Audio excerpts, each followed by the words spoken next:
very good morning and welcome to the Voices coming to you live from Politics and Business TV right here in the nation's capital, Abuja.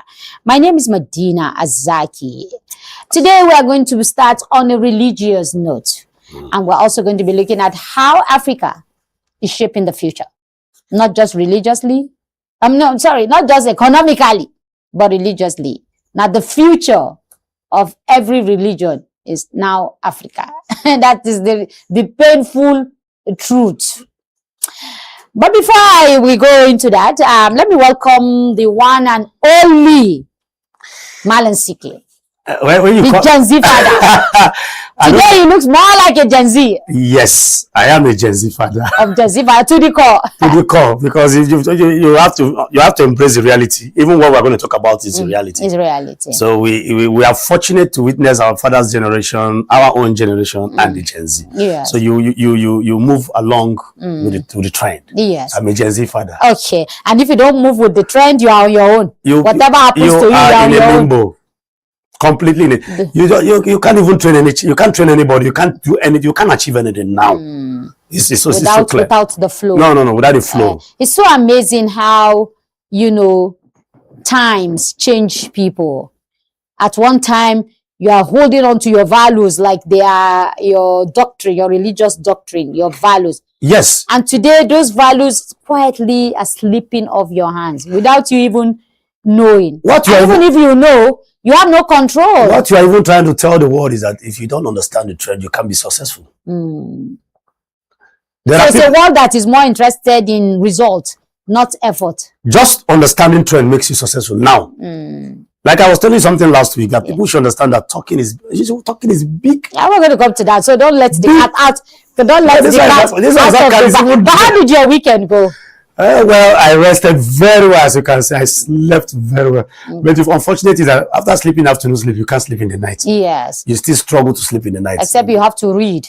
Yes, or maybe put one or two programs to watch. Films to watch. Yes, or play games, and then the sleep will not come. But it's, it's a nice weekend. I rested and a lot of things happened.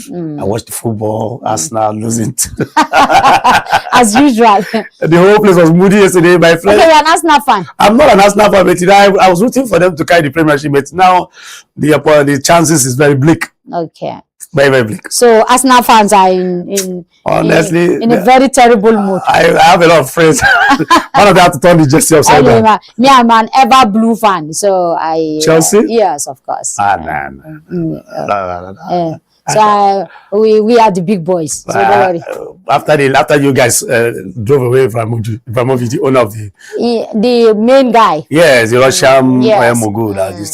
We didn't drive him. It was the Russian war. It was the geopolitics entered football for the first time in our history, where geopolitics entered football sport. But politics and did so many nonsense. Politics always gain his way to everything. Yes. Even human existence. Yeah. Politics, are we not fuel? Is it not one for? Yeah. This morning, we saw one of the radio there that unfortunately the street of Hormuz will not be open. And then Nigeria quickly. Quickly. We are quick to take advantage. They didn't even wait. Our own Strait of Hormuz is there in Lagos, Lekki. Don't go to refiner. That's why our Strait of Hormuz. Nobody blocked it. But he decided to get the block. It's so funny. We even have extra 4 streets of Hormuz. We have the Kaduna refinery, we have the Port Harcourt. Those ones are sleeping first. They've been under lock for a long time. They've been lock and key. They've been under blockade for a very long time. So let's not even go there. It's just so painful how we transfer other people's problems. And we are losing 34.5 trillion by pre-distribution deductions. In 3 years, the past 3 years. And then FAC is coming to explain. You see, it marvels me how people come to defend things that are undefendable. I think they see us as very stupid people who don't read between the lines. That's why. Because if we are truly, a nation of serious people who track records, who look at every figure, wouldn't have been here. We're in this country. 2024 budget has not been executed. 2025 is still there. It's carryover. 2026 is still carryover. 2025 is now ending 2026. The president just assented to the 2026 bill just a couple of days back. And then so it's carry over. And we are borrowing money. And we are borrowing money. And nobody's asking the questions. You know, one of the catchy news today was that 7% was being disbursement for the military. Out of all the trillions. Yes. And out of 7%, the presidential fleet takes more inside the same 7%. For the military. Yes. I want to fight in school. Against NAF, and then we want to fight each other. Police is not there. So it's very disheartening. We can go on and on political issues. But like the same sentiment is what is playing out. Tribalism sentiment is what is playing out. If it is my brother that is there, whatever mess he does, he knows what he's doing. He knows what he's doing. And if it is not my brother, then I shout her. And so this is how we have continued. So the national cake syndrome. Yes. So the people who are benefiting from this now, it is their brother. So let him do whatever he wants to do. The next person comes. And when the next person comes, they'll find their voice. So you see, when the Mafian principle philosophy says steal a kobo, you are called a thief. Yes. When you steal $1 billion, you become a statesman. Yes. And you can come to the high table for negotiation. Oh, no. All right. But let's move quickly to our focus of the day. We have a video why the Pope visited Africa. Of all the continent, not even his own continent, not Latin America, where he came from, but this time Africa. So let's find out, why did the Pope have to visit Africa? Stay with us. He is the first American pope in history, and one of the very first things he wanted to do, even before he was elected, was go to Africa. Not to Europe, not to the United States, not to the great Catholic nations of Latin America. To Africa, 11 days, 4 countries, 18 flights, more than 18,000 kilometers. Algeria, Cameroon, Angola, Equatorial Guinea. Why? What is pulling the Pope to this continent right now? In this moment of history? The answer is bigger than you think, and it changes the way you see the future of the Catholic Church. On the 13th of April, 2026, Pope Leo XIV departed Rome and landed in Algiers, becoming the first pope in history to set foot on Algerian soil. Over the next 11 days, he would travel across 4 African nations, visiting 11 cities and towns, delivering 25 speeches and homilies, celebrating 8 public masses, and meeting presidents, bishops, imams, prisoners, orphans, the elderly, and hundreds of thousands of ordinary faithful. It is the longest trip of his pontificate so far, the most complex, the most geopolitically charged, and, arguably, the most personally meaningful. To understand why this trip matters, not just for Africa, but for the whole Church, and for the whole world, you need to understand 7 things. Let's go through them one by one. The future of the Catholic Church is African. Here is a fact that will change the way you think about Catholicism. In 1910, just over 100 years ago, there were fewer than 1 million Catholics on the entire African continent. Today, there are 288 million. That is not a typo. In a little over a century, the Catholic Church in Africa grew from under 1 million to nearly 300 million faithful. Africa now accounts for more than 20% of all Catholics in the world, and it is growing faster than anywhere else on earth. In 2023 alone, the most recent year for which Vatican statistics are available, Africa contributed more than half of the 15.8 million new Catholics baptized globally. More than 8 million new African Catholics in a single year. Angola and Cameroon, 2 of the countries on this trip, consistently rank among the African nations producing the largest numbers of seminarians. A continent that for centuries received missionaries from Europe is now exporting its own priests and nuns to parishes across the Western world. When Pope Leo XIV goes to Africa, he is not going to a mission territory. He is going to the most vibrant, most rapidly growing part of the church he leads. He is going to meet the future. A personal pilgrimage. Following St. Augustine. But this trip is not only about demographics or geopolitics. For Pope Leo XIV personally, this journey is a pilgrimage, and it begins in Algeria for a deeply personal reason. On the night of his election as Pope, Standing for the first time on the balcony of St. Peter's Basilica, Leo XIV described himself as a son of St. Augustine. St. Augustine of Hippo, the 5th century theologian, bishop, and doctor of the Church, whose writings have shaped Western Christianity for 16 centuries. Author of the Confessions, author of the City of God, one of the most influential thinkers in the history of human thought, and a North African. Augustine was born in 354 AD in what is today Algeria. He spent most of his life there. He was bishop of the ancient city of Hippo, known today as Annaba, for 30 years. He died there. Pope Leo XIV belongs to the Augustinian order, a religious family founded on Augustine's spirituality and rule. He has quoted Augustine in virtually every major speech and homily of his pontificate. And so, when he landed in Algeria, he went to Annaba. He walked through the ruins of ancient Hippo. He stood in the remains of the basilica where Augustine preached. He prayed where Augustine prayed. He told journalists on the papal plane, "As early as last May, I had said that on my first journey, I would like to visit Africa." Several people immediately suggested Algeria because of St. Augustine. It was supposed to be his very first international trip as Pope.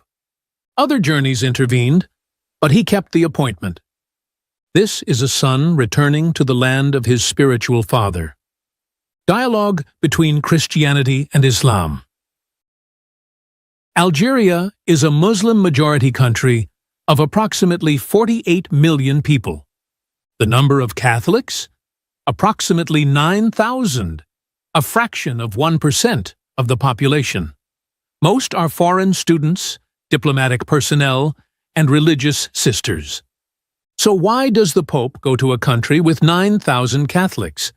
Because the Church's mission has never been only to count its own numbers. In Algeria, Pope Leo XIV visited the Great Mosque of Algiers, home to the world's highest minaret, completed only in recent years.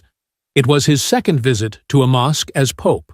The first was the Blue Mosque in Istanbul, during his trip to Turkey in November 2025. These are not symbolic gestures. They are deliberate theological choices, rooted in the conviction that in a world tearing itself apart along religious and cultural lines, Christianity and Islam must learn to be neighbors, not enemies. The Archbishop of Algiers described the visit as an attempt to build bridges between the Christian and Muslim worlds. Algeria knows what religious violence looks like. In the 1990s, the country was torn apart by a brutal civil war, the Black Decade, in which some 250,000 people were killed as the army fought an Islamist insurgency. Among the victims were 19 Catholics, priests, nuns, and 7 Trappist monks from the Tibhirine Monastery, kidnapped and killed in 1996. 2 of those nuns belonged to Leo's own Augustinian religious family. Leo honored those martyrs. He prayed for them. And he spoke, clearly and without hesitation, about the need for peace, coexistence, and mutual respect. God desires peace for every nation, he told the crowd in Algiers, a peace that is not merely an absence of conflict, but an expression of justice and dignity. Peace in a continent scarred by conflict. The third country on this trip is Cameroon. And Cameroon is a nation at war with itself. Since 2017, the English-speaking regions of Cameroon have been locked in a violent conflict with the French-speaking central government. Anglophone separatists launched a rebellion demanding an independent state. The fighting has killed more than 6,000 people and displaced over 600,000 others, an entire population uprooted in a country most of the world barely notices. Pope Leo XIV flew to Bamenda, the largest Anglophone city in Cameroon, and presided over a peace meeting. Around the table, a traditional Mankun chief, a Presbyterian moderator, an imam, and a Catholic nun. Think about that image. A pope, surrounded by representatives of different faiths and communities, in a city at the heart of an active conflict, calling for dialogue instead of violence, for reconciliation instead of revenge. The expected crowd for the Mass in Douala, Cameroon's largest city? 600,000 people. In Angola, there is a different kind of wound. The legacy of a 27-year civil war, fueled by Cold War rivalry between the United States and the Soviet Union, that ended only in 2002. A country rich in oil and diamonds where more than 30% of the population still lives on less than $2.15 a day. Leo flew into Sorimo, the heart of Angola's controversial diamond mining industry, and celebrated Mass. A pope surrounded by diamond country, speaking about justice, exploitation, and the dignity of those whose labor extracts wealth that rarely reaches them. And in Equatorial Guinea, a country ruled by the same president since 1979, in what many describe as an authoritarian regime built on oil revenues, Leo addressed the nation's leaders directly. With a pope standing next to you, it becomes harder to ignore the voice calling for human rights and justice. The exploitation of natural resources. Africa is among the wealthiest continents on Earth.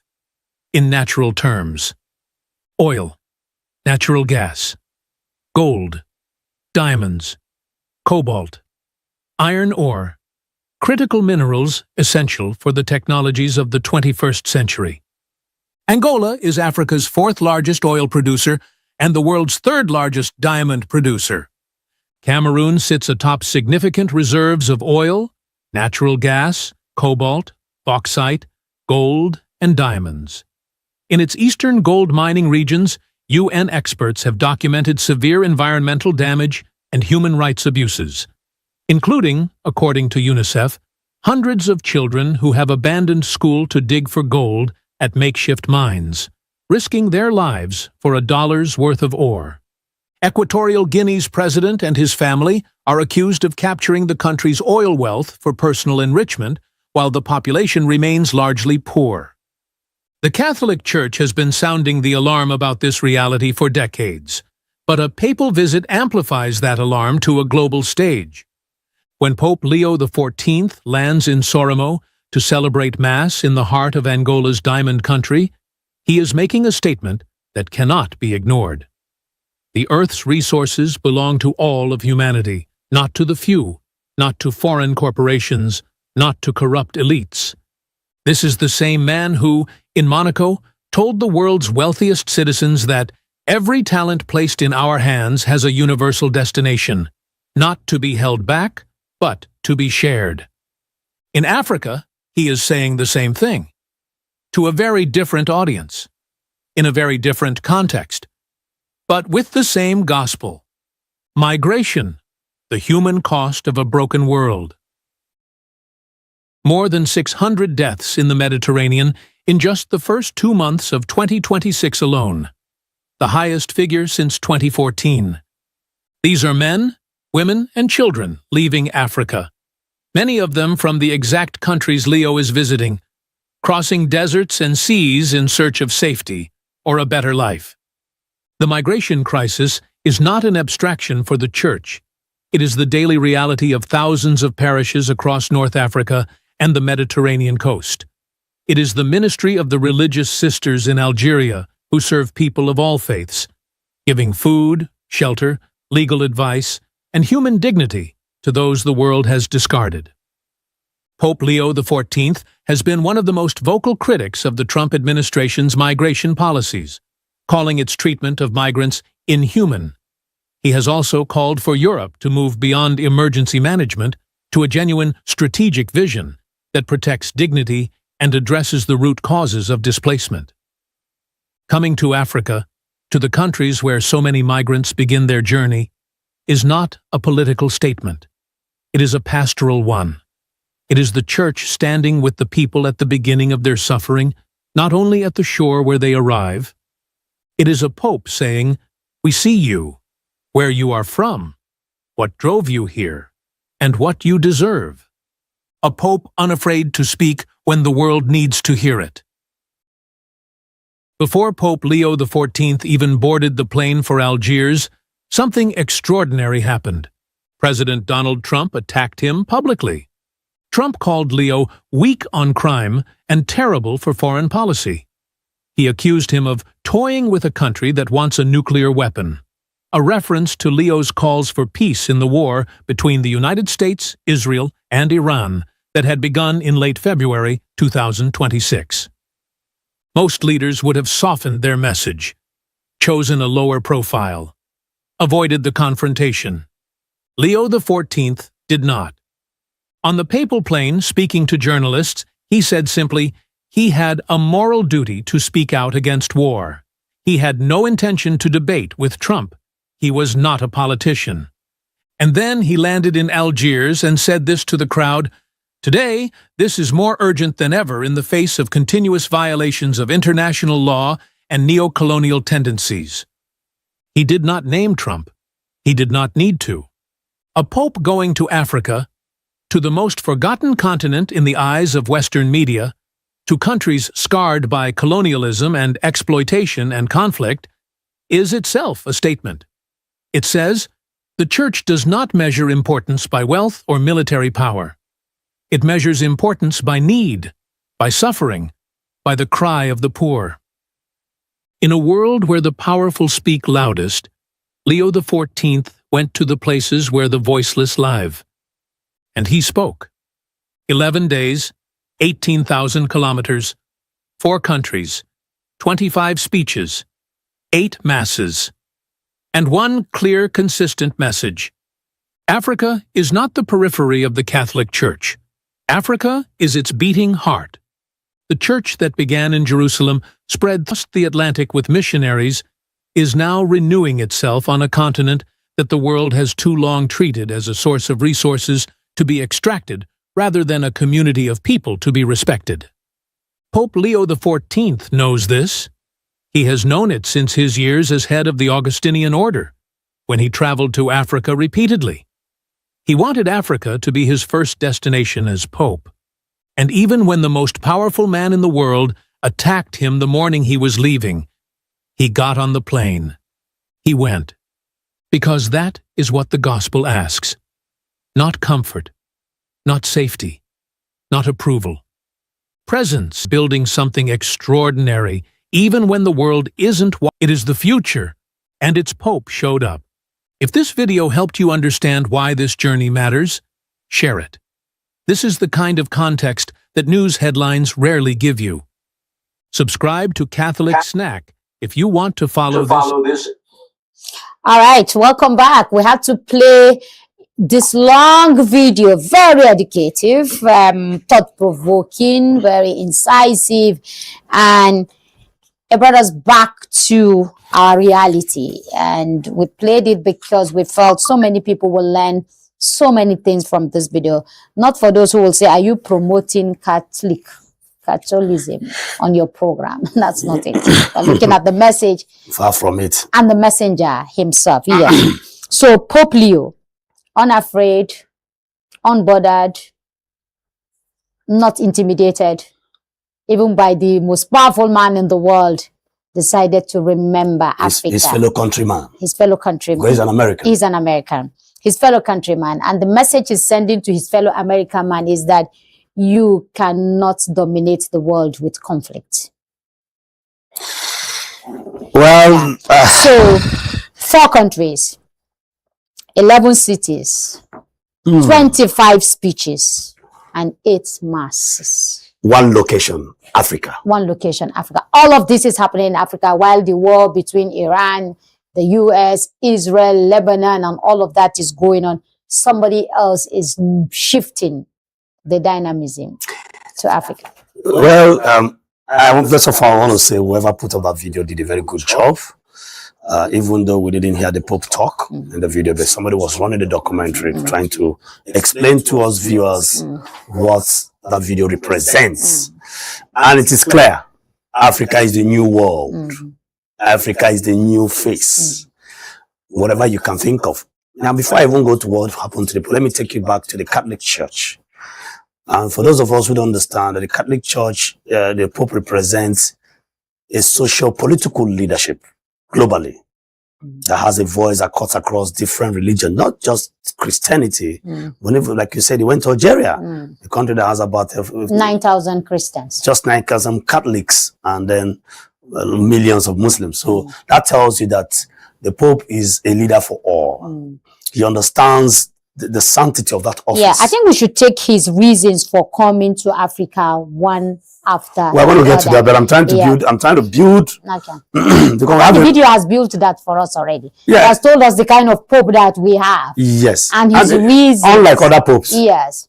But even the Pope, the one that passed, the one who died before this one, Yes. he also took a trip to South Sudan, to the extent that he knelt down to be kissing the two rivals in South Sudan. I mean, the video is there. He was kissing their feet just to make sure that there's peace in South Sudan. He did that on his own. But you know, it is customary to know that popes go, most of their movement, mission, assignment is to bring about peace globally. But this one took it a step further, making us to see that Africa is not poor. And there should be respect for our mineral resources. Countries who tag us as poor continents tagged us because we have been exploited. So let's start from the first. Yes. His own personal. He said this is a personal. His first reason of coming to Africa is his personal pilgrimage. He's the son of Saint Augustine, and the Saint Augustine philosophy, the author of the True Confession in 1910. In 1910, who was killed, and he had to come back to his place.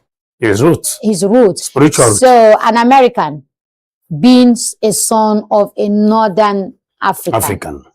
All connected through, ideology. Yes. And so that is the power of ideology, the power of civilization. And because you wonder, an American in Northern Africa, the racists will not find it funny. The racists will not find it funny. But he came back home to pay homage to where he came. Not he really came from, but he came from through ideology and philosophy. The popes are built by ideologies. Every pope has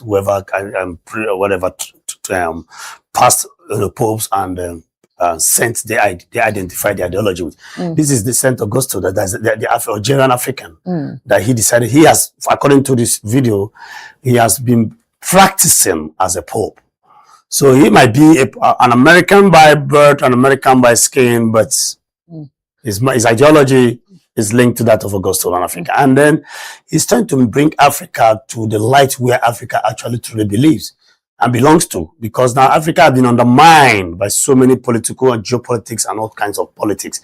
But he's trying to bring out the beauty of Africans, and I think African presidents should take advantage of this. The Pope is beginning to bring out, I want to commend this audacity, to bring out the real truth that has been buried for decades, for years.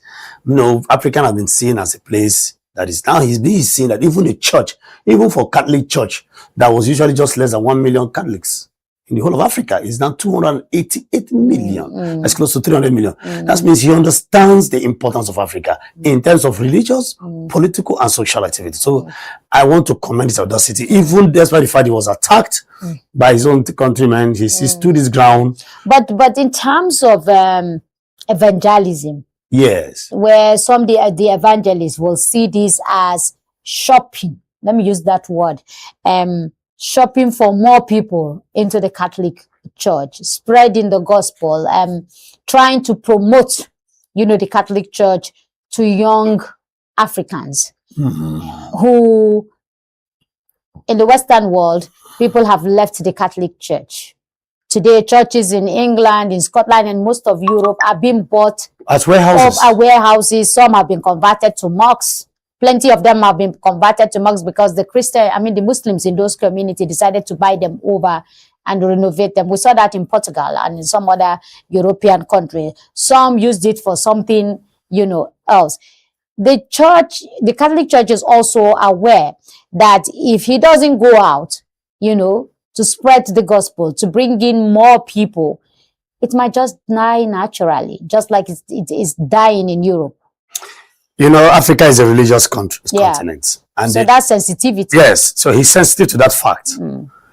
The same religions that was sold to us We've bought it hook, line, and sinker. We've taken it to this another step further. To another level. To another level. They brought it to us, the knights, the kings, the monks. They brought remember the video, he said Angola and Cameroon produced the most missionaries where they used to bring for us. Now we are exporting. Africa is even exporting. Exactly. So human resources being exported. Yeah. Religious personalities. Now I'm going somewhere.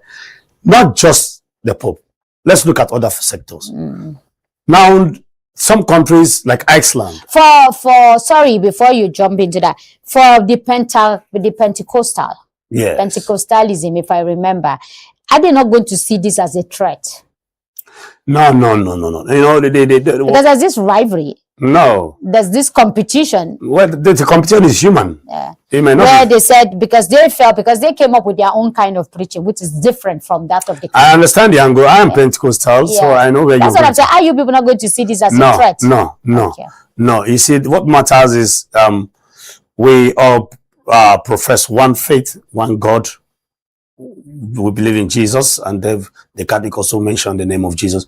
And the Bible, the Holy Book, which serves as our model, you know, a book that we read, also say that wherever the name of God is mentioned, there He is. So what matters is the name of, just you went in every mosque, no matter how you are an extremist, you still call the name of Muhammad. We still have the Shiites, the Sunnis, and the rest of them, but everybody still call Muhammad. That's the most. So that's the most important thing. You might interpret it. Different ideologies might carry it to different extremes. But at the end of the day, there's a meeting point. There's an equilibrium, which is the fact that you mentioned one prophet, one son of God, and the rest of us, the case may be. Now, I was trying to draw another extraction Iceland. Yes, you know that it will interest you to know that the European countries, globally, economically, socially, sport-wise, military-wise, they know they are going to lose their strength in the next 50 years. And everybody's coming back to Africa to conduct what we call the IELTS exams, to bring in finance brain to different countries. Because countries like Iceland will eventually lose men in the next 10, 20 years. Why? They don't have men. They have more of women. Yes, some countries don't even have they can't boast of a good military battalion. They can't even a basketball team. Check the national team of Canada, the last World Cup. Check the national team of France. France, yeah. Dominated by Africans. Check German. And those days, the Germans are, I hope you know, even that some parts in Germany, you can't go as a black. But all those things are changing. Check the national team of some countries in Europe today. There are men, in Europe, we have different kind of men. We have these celibates, those who believe they can't get married. Of course, we have the gay, the cross-dressers. Those have, so millions of them in large numbers. So the women, they are suffering. So in the next 50 years, reproduction and Africans, and that is why some of these programs, quote and unquote, some of these countries try to sponsor programs to undermine the population of Africa. By doing what, stifling the economy so you don't give birth to more children. These are come and overflood countries. These are technical ways, you know. Blessed credit to the blessed memory of Gaddafi, who he understood some of these things. And he said he wants to make it one Africa. And, you know, of course, Africa is your home. And of course, the dog was given a bad name. In order to hang it, and they hanged him. And yes, so we know these things. These are international geopolitics that happen now. And then, thereafter, of course, the country of, what's it called again, Libya, is, where an average citizen is entitled to $100,000 with a house and a car. There is no more happening. So these are those who opted for democracy. Yes. So more than they could chew. You can even see that democracy is also used, is also weaponized. The kind of democracy we practice here is not the type they practice there. Fair, yes. They are still there interested in who becomes the president here, so that they can also achieve their selfish aim. So it's all about economic growth and all sort of growth in Africa. So Africa, as it is now, is the new bride globally. How did a continent that was colonized brutally, if I'm going to use that, denied all sorts of privileges, yes, all of a sudden became the new bride of the world? Whether you accept it or not, Africa is the new bride that everybody is courting. You know what? How did we, it's so amazing. Yes, when we look at our underdevelopment, we look at the sufferings, we look at the hopelessness here and there, we can't take the fact that we have emerged to be the pride of sorted the world. bride. Yeah, sorted bride, that everybody is cutting right, left, right, and Religious center. bodies. Religious body, economic bodies, and the rest of them. even the geopolitics, the people who are playing the diplomats themselves. Even the globalists. Even the globalists are looking at us that how did we arrive at that spot? If you allow me to go two ways into this, oppression brings out the best in you. Yes. That's why they said you have to suffer for your brain to have sense. To have sense. You have to suffer to have sense. Oppression. Sometimes if you look at it in Nigeria, with due respect to the Igbos, not because I'm one, when you oppress a set of people, check them very well. What does not kill you makes you. Who oppressed you? Well, from the history we have it that some history has it that we were being marginalized. Who marginalized you? Well, I will not want to go into details but that is why we were meant to understand. That's what you feel. Yes, we were meant to understand. And that after the Civil War, of course, we were given 20 naira to start off a fresh life. 20 naira is huge, right? That no, time. I don't know. No. Okay. Our fathers told us the story that we in fact, my mom used to tell us that why we love eating leaves is because we were forced to eat leaves to survive. To survive. Because of the Civil War. Yes.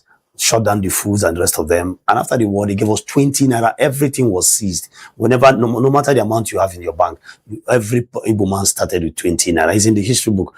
And today, look at them today. So I've tried to find out why, and I discovered that oppression, as well. Even when you want to bake bread, you still press the floor. Yes. And for it to not sweat to become bread. So it's something that I have come to realize about life. When you see domestic staffs that are being oppressed in a home, sometimes they get up marrying the finest husband more than the daughters in that house.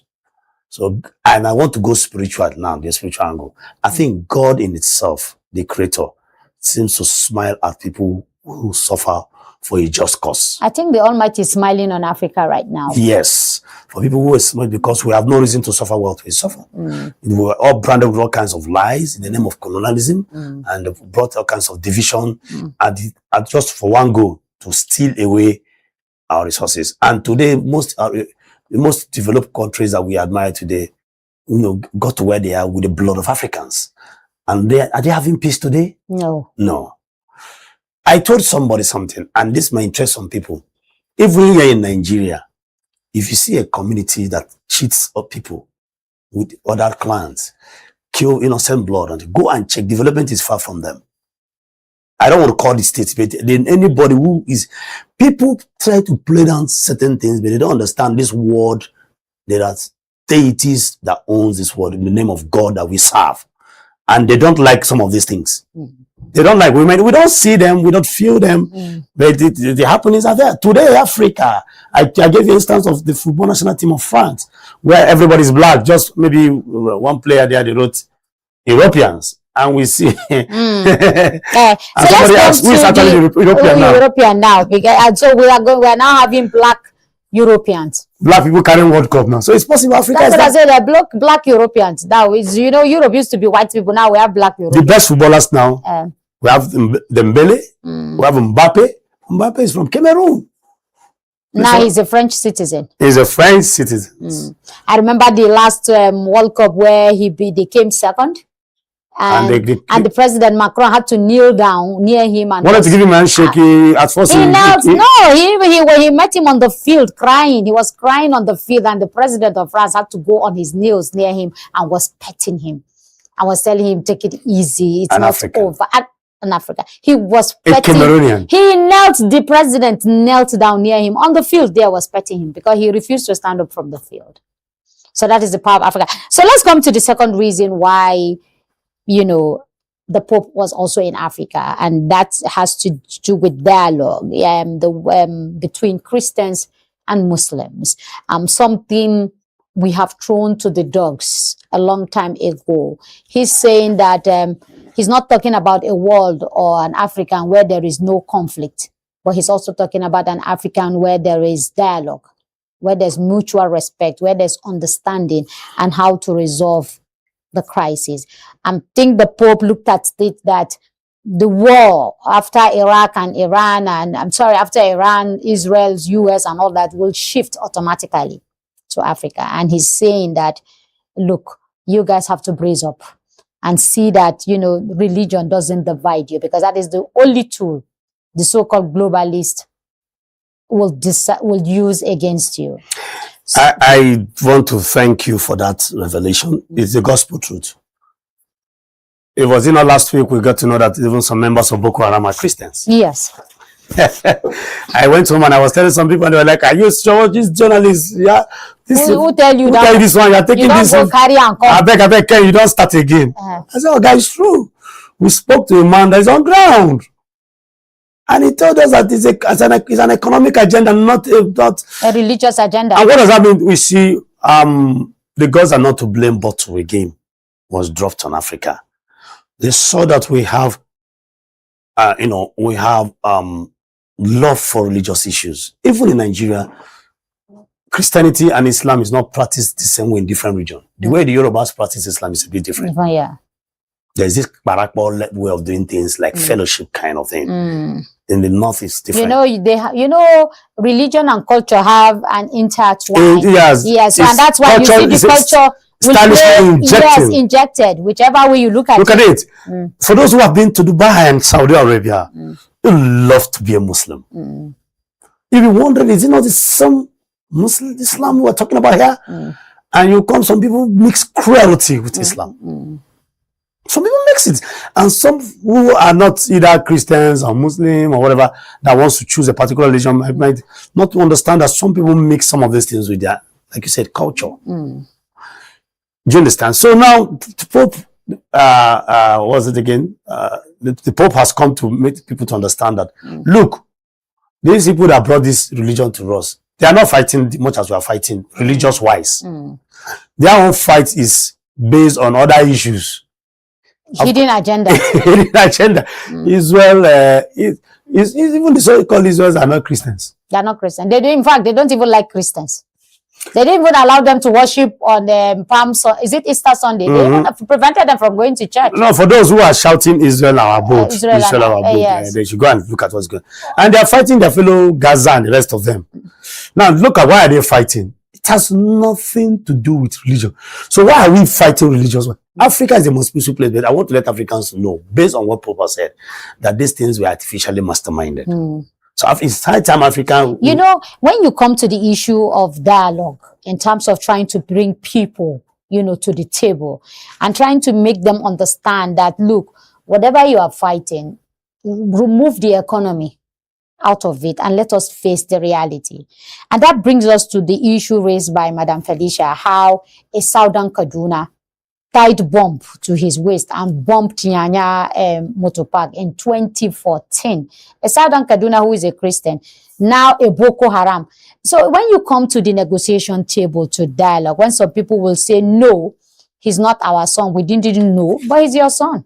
Whether you like it or not, that's what it has been confirmed that he's your son and he's part of it. So when we go into those kind of dialogue, can Africans be sincere to themselves to say, look, for every conflict that we have fought, it's either about territory, it's mostly about economy. Even the just crisis that we report here every day. And we brandish it on us. And everybody is shouting, they want to kill us in order to take our land. But we have gone to Jos. We have not seen lands that have conquered. Nobody has shown us a video where some people took over some people's land and they are living there. Nobody has come to show us that video, that this is my land. It has been taken by A, B, C, D, and I'm no longer there. The only thing we see is that people in refugee camps, somewhere in schools or in churches or in mosques, but nobody has come to show us a video of his land being taken.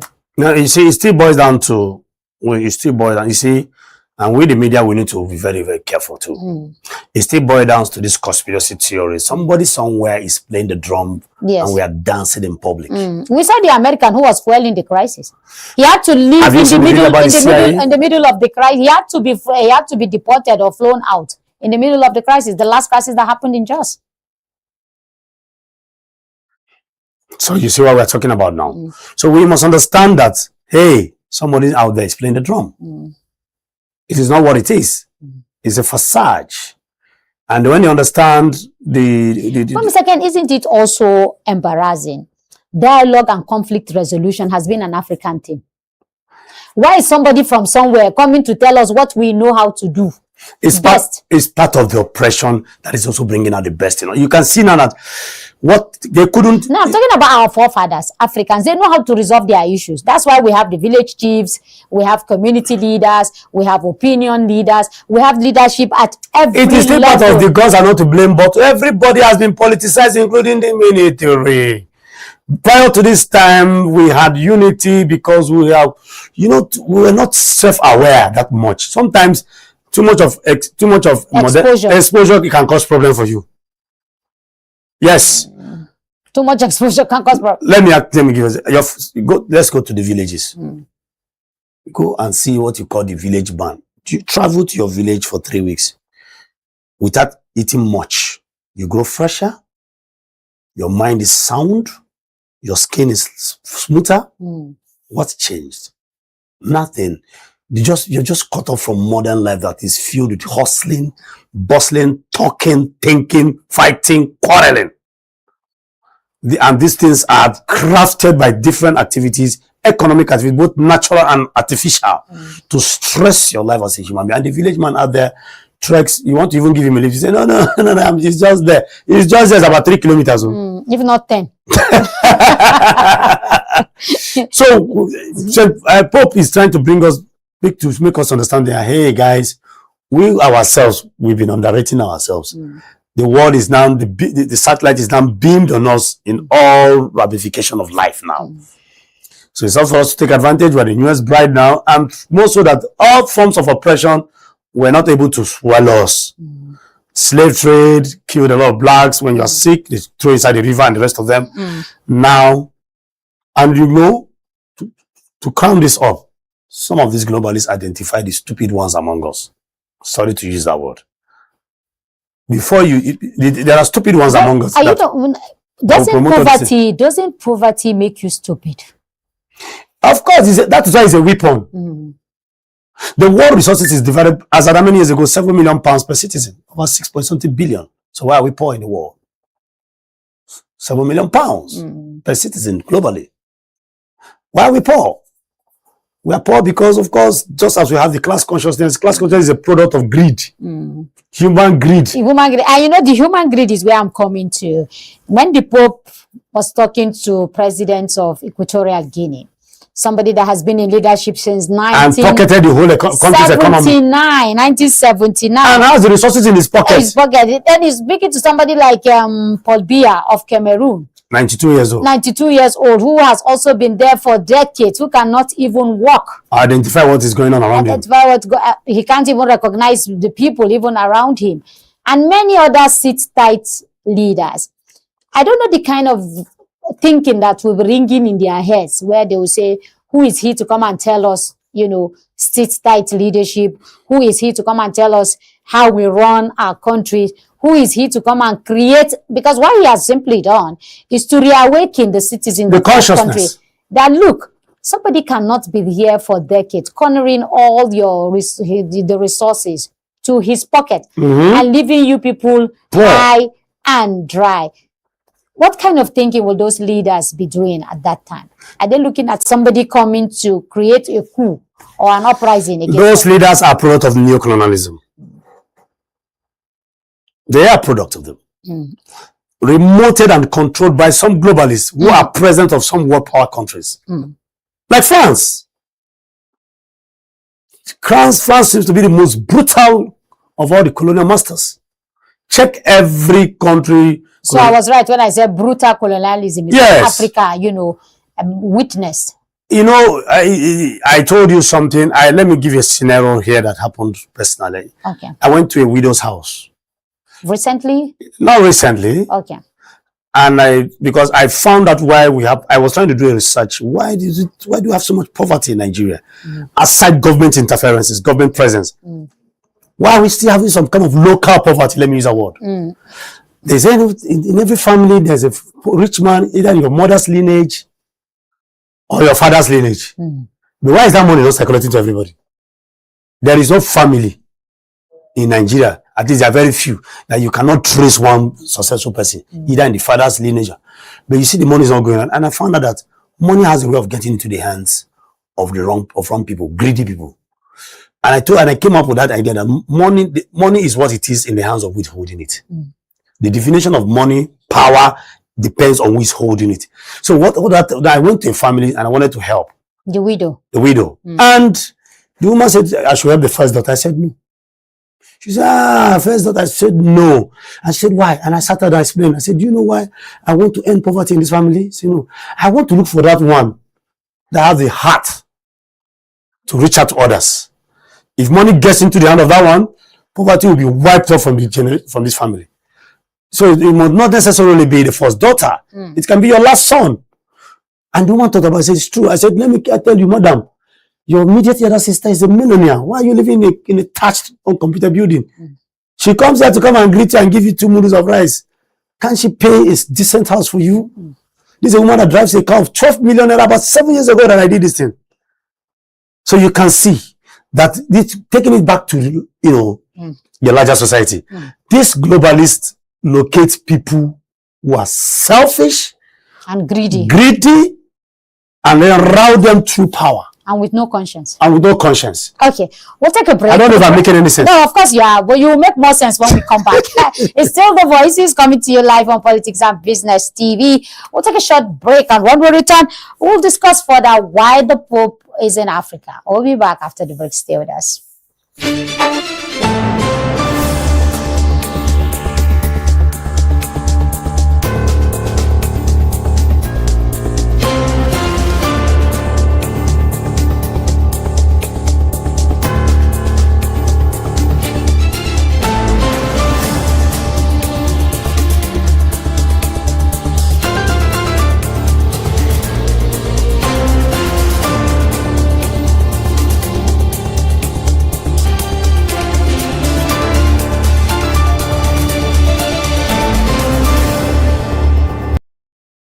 Welcome back. It's still The Voices, and we're right here in the studio with Malan CK, the one and only Jazzy father. Today we shifted to religion, and it's so interesting to start a week on a very sincere and deliberate, honestly, level. According to you, the Pope was very, very deliberate. Very deliberate. He was very deliberate. He picked his travel deliberately.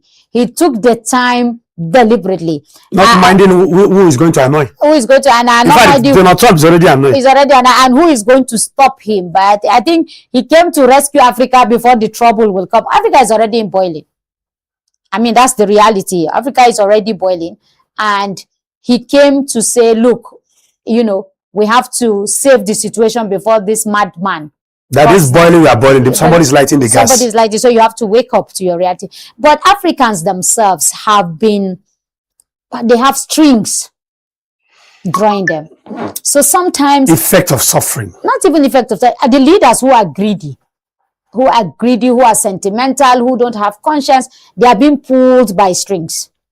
Of course. Right now. So... whatever the Pope is going to say now, yes, the human conscience is there to say, look, we need to do what is right. But somebody else has also signed to a deal. The whole world is a deal, if I understand. Those who have signed on to a deal, because this whole misrepresentation and all of that is because of a deal. How will they go back to say, look, what we have signed on to, we're no longer interested in it? Because that's where it now leads me to exploitation of natural resources. Natural resources that are supposed to be for everybody, they are now concentrated in some 10% or 20% or 30% as it may be. And that is because somebody somewhere is tuned, is on the, he's holding the strings. And yes, I said them somebody's lifting up the gas. Yeah. And then put a pot and then carry us as different condiments to pour inside the pot. And then we begin to boil each other, begin to fight. But you see, what Pope is trying to do is trying to return our sense of independence. The true independence, which is the mind, not the independence that was given to us like a sword. like what Hubert Ogode called the bread and bullets. When we're giving bread with bullets inside, and when you chew, of course, you think you're eating bread, but there's razor blade, there's bullet inside. The Tiger's Empire. These were books written by one of the greatest theater interns called Hubert Ogode. He made it, and this is the long way before independence. He was very successful, making us to see that these things are not natural. This is just not our way. Even Wole death at the king husband, went abroad, came back, and discovered that, well, excuse me, why are you condemning your culture? Even the white man's culture is barbaric. Barbaric. Okay, we'll take another break and we'll be right back. Stay with us.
Welcome back. It's still the voices, and the discussion is why the Pope visits Africa. So the Pope really, several reasons why he visited Africa, even though some of them are interrelated. So we're talking about the exploitation, which has now led to migration. The Pope is saying that these countries that African migrate to need to come up with more strategic solution. This, solutions that they have now, where they very crude ones. They either deport these Africans or they sink them right there in the middle of the river. So Africa has no reason, because those who exploited our resources are the ones who are also sinking us right in the middle of the river to say, don't come to our land. Is it not natural for people to say, you took my resources, so I'm coming back to you?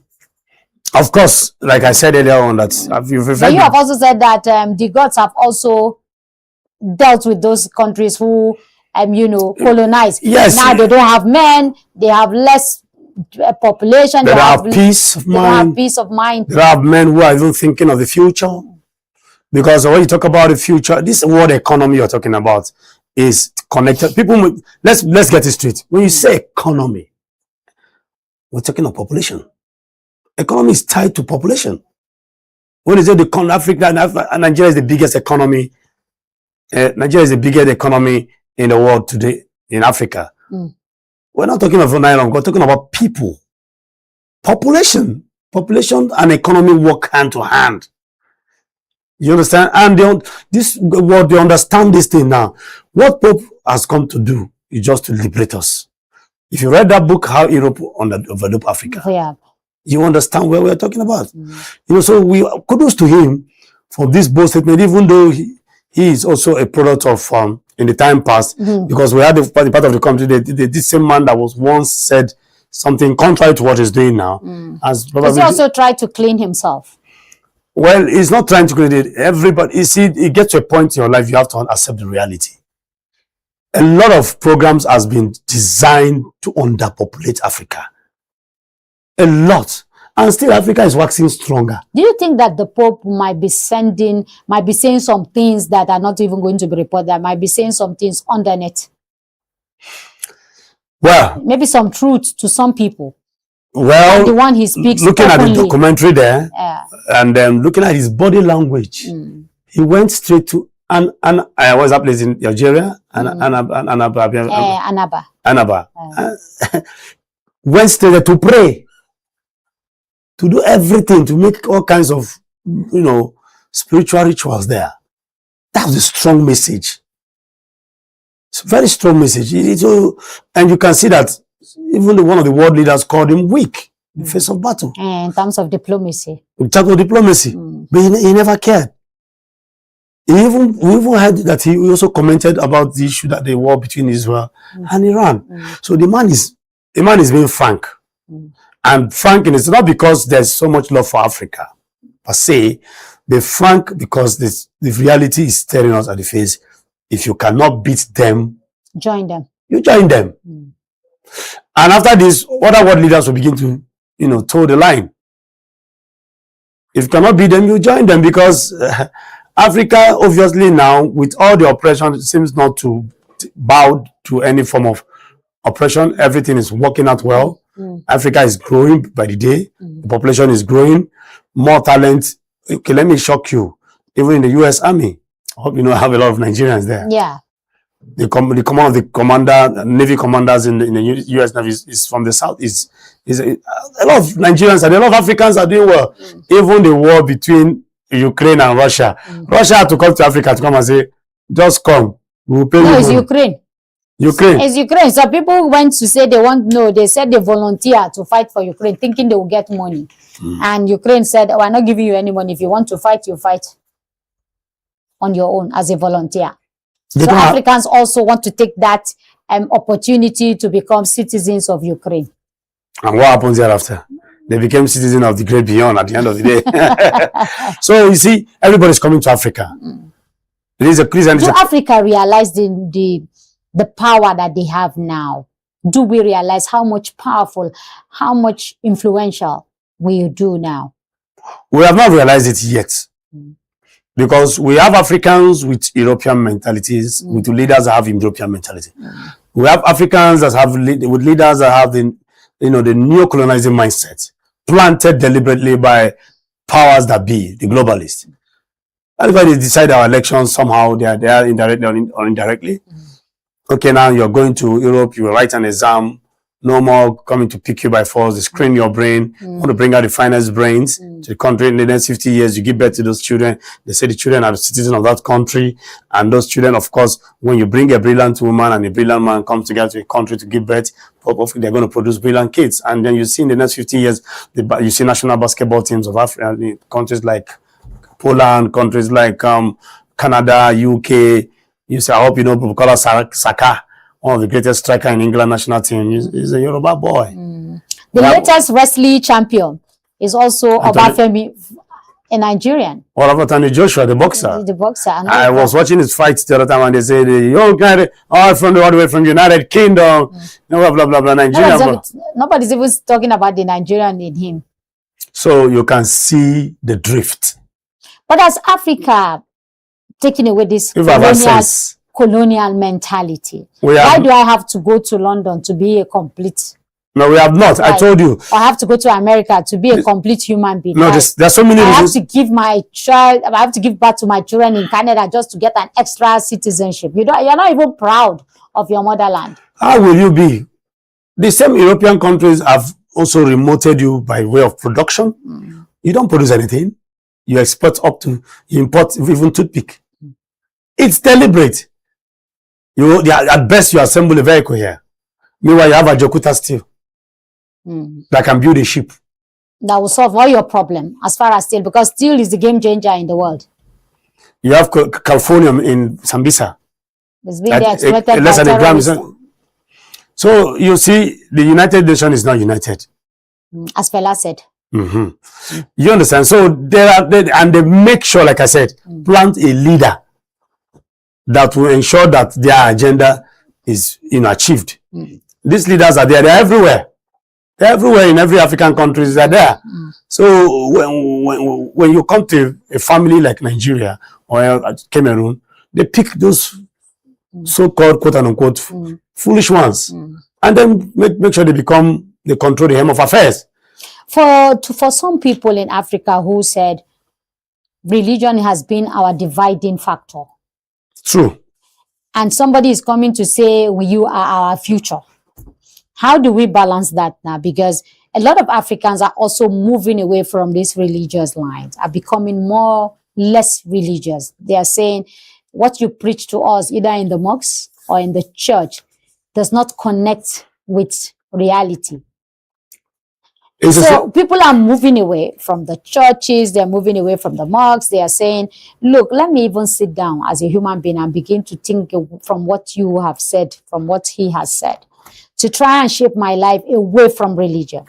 So while the Africans are moving, they want to move away from this same dangerous, line that has killed many. Has caged us. Has caged us. And now somebody else is coming to say, please come back. You are our future. How do we balance? Okay, the Pope is coming to say, come back, you are our future. Come back to your senses. And come back to the church. And come back to the church. You know, because... a lot of people are moving away from the church. Well, they're not really moving away, because from 1 million to 208 million shows that the church is growing. But they've come to realize that these people, despite the whole attack, they are still growing. We've killed them. We've done all sorts of things. And look they are still lasting strong. So if you cannot beat them, join them. You join them. And now technology has even made it worse, because the more modernized you try to make the world, everything has its own side effects. Yes. So Africans are taking advantage of them. You can see Europe from your phone. Yes. You don't even need to go there. You can see what is happening in Saudi Arabia from your phone. You can see what is happening in Dubai. So if you're a Muslim here and somebody is telling you that Islam is practiced this way, and where Muslim migrated from to your place is being done differently, and you are seeing it, living good lives. Muslims are driving good. Muslims in Saudi Arabia are living one of the finest lives. Street of golds in Dubai everywhere, good place to live. And then somebody is coming to tell you that you are not supposed to be successful. Wherever you see yourself, you're supposed to be contented. You're supposed to be. So now you see, this awakening is beginning to happen now. The Africans are seeing it, and they know that the Pope knows that if they don't come back to this same Africa to us, look, let me identify with you before the revolution gets to another level. Because in a revolution, the makeshift revolution is coming. Africans are beginning to take the bull by the horn. Africans are beginning to see themselves as, the moment they come together as one continent, one currency, they will become like the United States of America to this in the next 50 years. It's definitely going to happen one day. It's just about one statement, one policy, just one shift. And that is why the OAU and the rest of them, African, but let's come to the globalists are trying to influence them. Okay, but let's come to the biggest of it all, the personality of the Pope himself, the man who is unafraid to speak truth to power and to tell the world as it is, even though some people will say it is self-rebranding. And again, the Pope is the number one now as far as Christians all over the world. He's not such a religious leader. It's not that he's also a political leader. Yes. But again, he's already a brand on his own, and today people will say he's rebranding, by coming out to face the people that change the world as they want. Can religious leaders across lines, across board, begin to learn from this Pope message, his new personality of speaking truth to power, coming down to us back home, where all of us, whether Muslim or Christians, where most of them are praise singers. They look at their leaders and tell them what they want to hear, not what the reality on ground is. Can religious leaders across Africa tell their leaders, their political leaders, the truth? Can they borrow a leaf from the Pope? Of course they can. We've started seeing that. I think the last few months we saw an imam from the north coming out to say he's not going to partake in the alleged 500 billion allocation. One out of many. One out of many. Very renowned imam. We've seen the clergymen, the likes of Pastor Yedekbo coming out to speak boldly the way it is. I watched a video yesterday. I was like, whoa. We saw the likes of Eneche. People are coming out now. In fact, there was a statement he made yesterday that was so profound. That no member of his church, and you can know how wide living faith is, even in Zamfara, state capital Gusau, there's big living faith. Okay. You know, that's one of the largest Pentecostal church you can go to. No member of the church will be fooled again this time around. Some people are coming out to say, we must vote the right thing, we must do the right thing. So religious leaders are speaking now. They are, let me use in Nigeria, for example, they are speaking. The imams are speaking because we have come to realize that this sunlight is not selecting anybody. The hunger it's everywhere. It's not, because if the poverty is also telling on the offering. No more offering. It's not why they are speaking out. No, because the offering has not be that, but I'm just telling you that. No, but that's the reality. It's a reality because when your followers are, but let's be very, very realistic. I know you feel let's be very truthful. The people who contribute more to the offering are the poor people. Because they are the majority. So if we have 1,000 people donating 100, I know it's easy to serve God when you are poor. It's easier. How? Uh-oh. Okay, by then you remember there's God. Well, prayer houses, now people are going to cry to God. If you fix the problem of an average black man, you find it difficult to pray in the morning. Okay. Yes. If you fix the problem of the black man. Of an average black man, he finds it difficult to run to God. Okay. When he's fear, what's he running to God for? Yes, his problem has been solved. Yes. So it is when one fire. Go to prayer houses now. What is good? What are they doing there? Problems everywhere. Okay. Even this same thing, even the Western world understands. Nigeria, especially Nigerians, do you know the nature of an every Nigerian? No. Very intelligent. When you see a Nigerian abroad, even the way he walks, his swag, everything, you know he's a Nigerian. Confidence.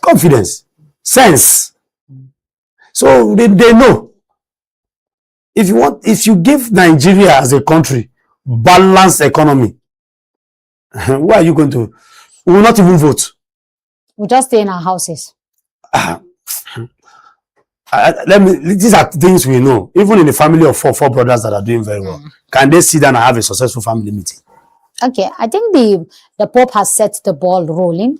He has decided to say the message in the right places. Let him hear. Yeah, who has ears should hear. And he said those messages in the right places. He didn't sit in Rome and start sending videos and messages. No. He came and he saw and he met the right people and he told them what they want to hear. It is now left for them to say, we have heard your message. We'll go back and work on it. But I think the people who should listen more and work more with is the average African. Not the people at the political level. Because he seems to understand, he understands the issues. Yes. Look at the issue of the Anglophone and the Francophone. Francophone that he's trying to solve. In Cameroon, look at this everywhere. He understands the issues. He's abreast with what is going on.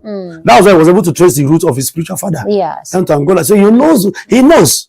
But that's also a striking point. Being able to identify with your roots. How many of us can do that?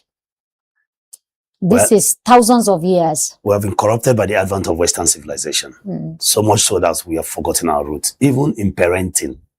That's where I'm coming to. You know, how many of you name your children your native name?